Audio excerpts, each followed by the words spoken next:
Hi friends. मैंने आज एक कम्युनिटी पोस्ट पे मैंने यूट्यूब के कम्युनिटी पोस्ट पे मैंने कहा था। मैंने एक मैसेज डाला था, ड्रॉप किया था कि कोई भी सब्सक्राइबर हो जो इनका कोई क्वेश्चन हो, जो मेरे चैनल में सब्सक्राइबर हों, उनका कोई भी रिलेटेड क्वेश्चन हो तो ज़रूर उसे डालें। मैं कोशिश करूँगा उसका आंसर देने का या जवाब देने का, उनको रिप्लाई बैक करने का। बेसिकली ये फ़ीचर मुझे अच्छा लगा यूट्यूब का कि एक कम्युनिटी टाइप के क्रिएट कर सकते हो, जिसमें आपके सब्सक्राइबर आपसे खुद स्वयं सवाल पूछ सकते हैं, आप उसका जवाब उनको वहीं ऑन द स्पॉट दे सकते हैं। वो एक तरीका तो बहुत अच्छा है। और क्योंकि अभी हमारे सब्सक्राइबर कम हैं तो इस वजह से अभी हम आगे लाइव नहीं कर पा रहे हैं। तो खैर, बड़ा ही इंटरेस्टिंग उनका एक सवाल था। उनका नाम था मुस्तान अली। तो बहुत अच्छा सवाल उन्होंने किया। उनका सवाल था, इक्विटी में लॉन्ग टर्म इन्वेस्ट करते वक्त आप कैसे डिसाइड करते हो कि कंपनी फंडामेंटली स्ट्रांग है या नहीं। उसके बाद कॉमा वो लिख रहे हैं कि सिर्फ पी रेशियो और प्रॉफिट देखना काफ़ी है या और भी चीज़ें ध्यान देनी चाहिए। तो बड़ा ही इंटरेस्टिंग उनका सवाल था। इस पे मेरा जवाब उनको जो था वो मैंने उनको यही जवाब दिया था कि आप बड़ा ही अच्छा सवाल पूछ रहे हो। इस आपके इस सवाल में कई सारे ऐसी चीज़ें हैं जिनको अलग अलग समझाना ज़रूरी है, और वो मैं एक वीडियो के थ्रू समझाऊंगा। तो बेसिकली मैं ये वीडियो इसीलिए बना रहा हूँ कि उनके जो सवाल हैं वो भी सॉल्व हो जाएं और मैं उसको क्लियर भी कर सकूँ। उसके बाद मैंने उनसे एक ही बात पूछी थी कि जो आप ये कहते हो कि आप लॉन्ग टर्म इन्वेस्ट करना चाहते हो, तो इस पे आप क्या कोई टाइम फ्रेम तय करते हैं कि कितना वक्त तक आपको इन्वेस्ट करना चाहिए, काइंड ऑफ। तो उसमें उनका सॉरी तो उसमें उनका ये जवाब था कि वो 10 से 15% एक्सपेक्ट करते हैं और 5 से 10 साल तक रखना चाहते हैं। तो मैंने काफ़ी लंबा व्यू था उनका। तो मैंने कहा कि भाई, मैं तो ऐसे इतने लंबे वक्त के लिए नहीं कभी देख कर चलता हूँ। मेरी कोशिश ये रहती है कि मैं जो है रेट ऑफ रिटर्न देखूँ कि मुझे क्या रिटर्न बन रहा है उस स्टॉक में। जब मुझे मैं कंपनी को ट्रैक करता हूँ और जब मुझे रिटर्न ठीक ठाक मिलता है तो मैं निकलता हूँ। इतना मेरा उनसे वहाँ कन्वर्सेशन हुआ। बहरहाल, उनके जो क्वेश्चन उन्होंने किया है, इसमें सबसे पहला चीज़ है कि लॉन्ग टर्म इन्वेस्टिंग क्या है। जो कीवर्ड है मैंने जो पकड़ा उनके सवाल में से, लॉन्ग टर्म इन्वेस्टिंग को देखिए, हम लोग बड़ा गलत समझते हैं। Long term investing is minimum 5 years to 10 years, उसका पीरियड ये होता है। लॉन्ग टर्म इन्वेस्टिंग वो होता है जिस पे आपको इतना फेथ हो। बट यूजुअली हम रिटेलर्स कोई भी स्टॉक इतने लंबे समय तक होल्ड ही नहीं कर पाते। कुछ ना कुछ कारण होता है। कई बार ये होता है, लगता है प्रॉफिट चला जाएगा। कई बार ये होता है कि अरे अब भाग नहीं रहा, अब चल नहीं रहा है, अब रुक गया है। तो long term investing is means जो शेयर हम 5 साल से 10 साल रखें, उससे कम पीरियड के लिए जितने भी हम शेयर रखते हैं तो वो एज ए हम ट्रेडर करते हैं काम। पहला तो डिफरेंशिएशन ये मैं उनको क्लियर करना चाहता हूँ कि लॉन्ग टर्म इन्वेस्टिंग का मतलब ये है कि अगर आपका व्यू, जैसा कि उन्होंने बताया भी कि उनका व्यू जो है 5 से 10 साल का है, तो ठीक है। पर किस स्टॉक में कैसा व्यू बनता है, मेरा ये मानना है कि स्टॉक को ट्रैक करना पड़ता है। लंबे समय में कैसा काम कर रहा है उसके बेसिस पे होता है।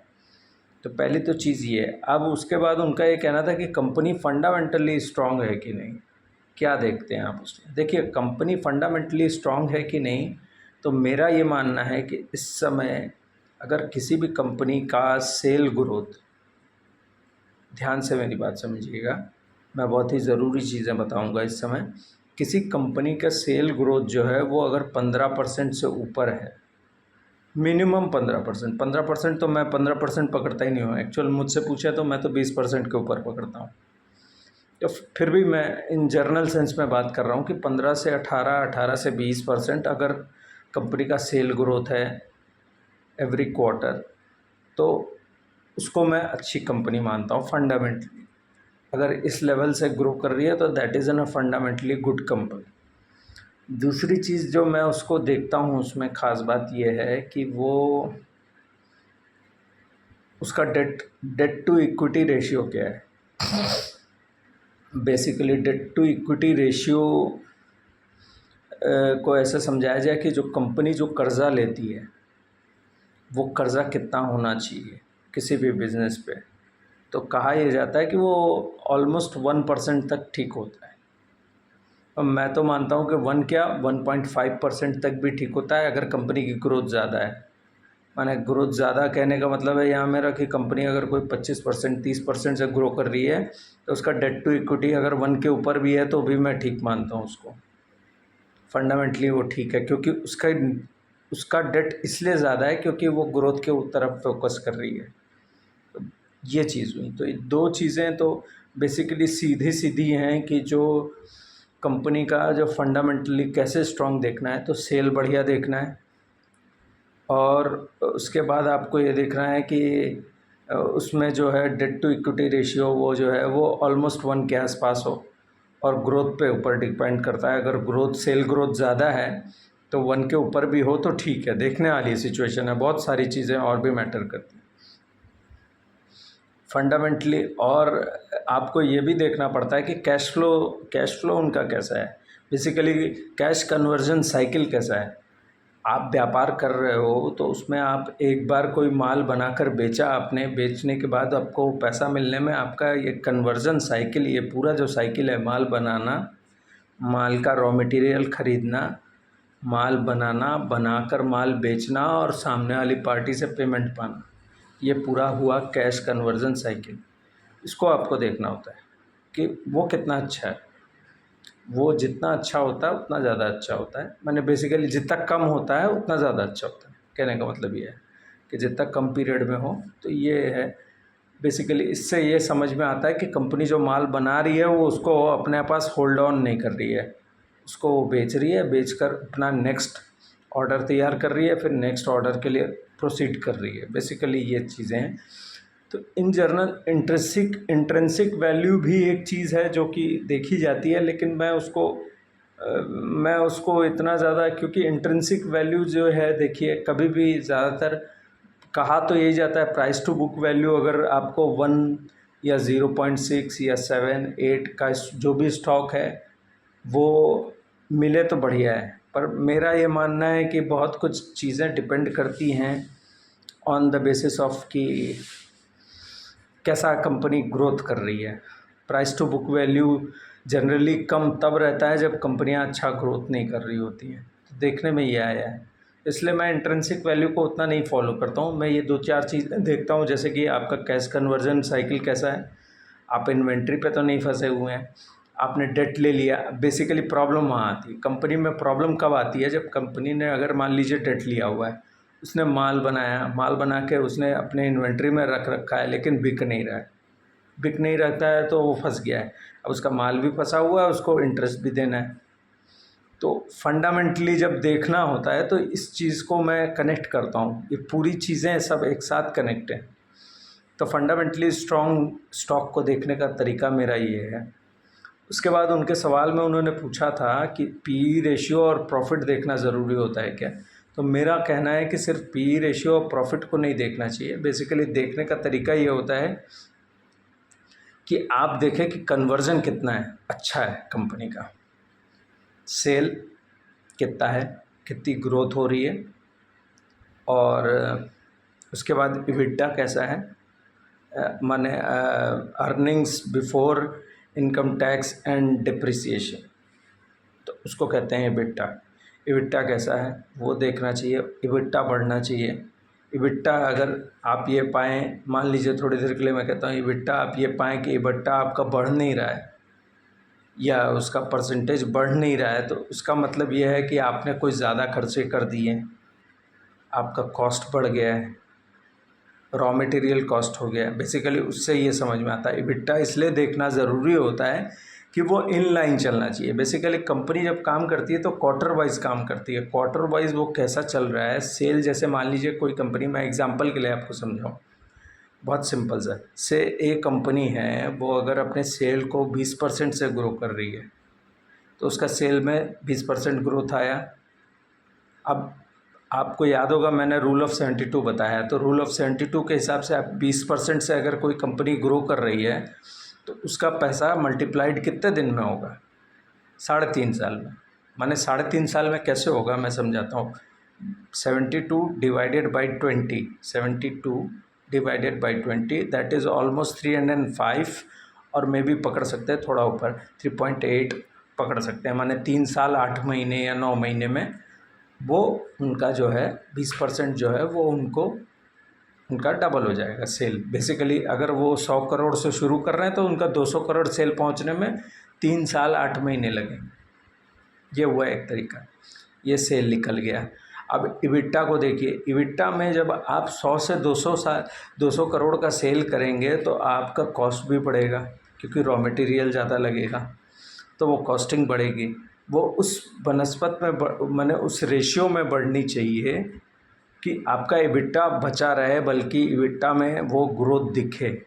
अब इसको ऐसे समझा सकता हूँ मैं, जैसे कि मान लीजिए 20% आपकी सेल में ग्रोथ है, आपके इबिट्टा में मान लीजिए आपको दिख रहा है कि 18% की ग्रोथ है, थोड़ी देर के लिए 18% की ग्रोथ है। उसके बाद प्रॉफिट में आप देखते हैं जाके कि आपका जो है जो नेट प्रॉफिट या पैट बिफोर टैक्स भी अगर आप देखते हो, या पीबीटी भी देखते हो, आफ्टर टैक्स भी देखते हो, तो वो बढ़ रहा है कि नहीं। सेल 20% से बढ़ी, इबिट्टा मान लीजिए 15% से बढ़ा, प्रॉफिट आपका 10% से बढ़ा। ये एक जर्नल सेंस है, ये एक जर्नल तरीका होता है, इस बेसिस पे चलता है। और इसकी वजह से क्या होता है, जो आपका प्रॉफिट निकलता है उसको हम डिवाइड करते हैं अपनी इक्विटी से, जो इक्विटी का फिगर होता है। तो जब डिवाइड करते हैं तो उससे earning per ratio, earning per share निकलता है, ईपीएस जिसको बोला जाता है। तो बेसिकली मैं जब किसी फंडामेंटली स्ट्रॉन्ग कंपनी को देखता हूँ तो सिर्फ पी रेशियो या प्रॉफिट नहीं देखता हूँ, सेल देखता हूँ, इबिट्टा देखता हूँ, उसके बाद प्रॉफिट भी देखता हूँ, और अर्निंग पर शेयर किस तरफ जा रहा है, वो ऊपर की तरफ जा रहा है कि नहीं। मेन चीज़ ये है, अगर वो ऊपर की तरफ जा रहा है तो सही जा रहा है, तब तो कंपनी अच्छा कर रही है। और जब आप ये समझिए, जब ईपीएस की ग्रोथ होगी, जब सेल में ग्रोथ होगी, जब प्रॉफिट में ग्रोथ होगी, जब ईपीएस में ग्रोथ होगी, तभी आपका जो है आप देखेंगे कि अर्निंग पर शेयर में ग्रोथ होगी। और अर्निंग पर शेयर में जब ग्रोथ होगी तो पी रेशियो बढ़ जाएगा, तब पी रेशियो कंपनी का बढ़ेगा। तो बेसिकली अब पी रेशियो जब बढ़ेगा तो उसकी वजह से आरओई बढ़ता है, रिटर्न ऑन इक्विटी। तो बेसिकली ये सारी चीज़ें अगर अलाइन होकर एक तरफ एक दिशा में चलना शुरू करें तो ये आप समझ लीजिए कि वो कंपनी सही चल रही है।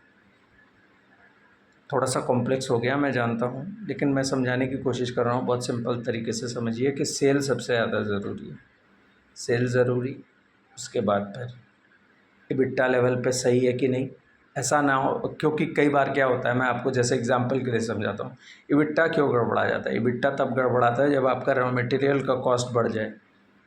मान लीजिए कोई चीज़ आप 100 रुपये में बना रहे थे और उसकी जो रॉ मटेरियल है उसकी कॉस्टिंग एकदम से बढ़ गई, तो वो क्या होगा। मैंने मान लीजिए 100 रुपये की चीज़ आपने बनाकर 1 लाख रुपए का माल तैयार किया, बेचा आपने 1 लाख रुपए का। पहले उसमें जो रॉ मटेरियल लग रहा था वो 40,000 का लग रहा था, अब उस 40,000 के रॉ मटेरियल की कॉस्टिंग बढ़ गई है 60,000 रुपये की। तो आपका प्रॉफिट जो पहले 60,000 का हो रहा था वो अब 40,000 का हो गया है, तो आपका इबिट्टा कम हो गया।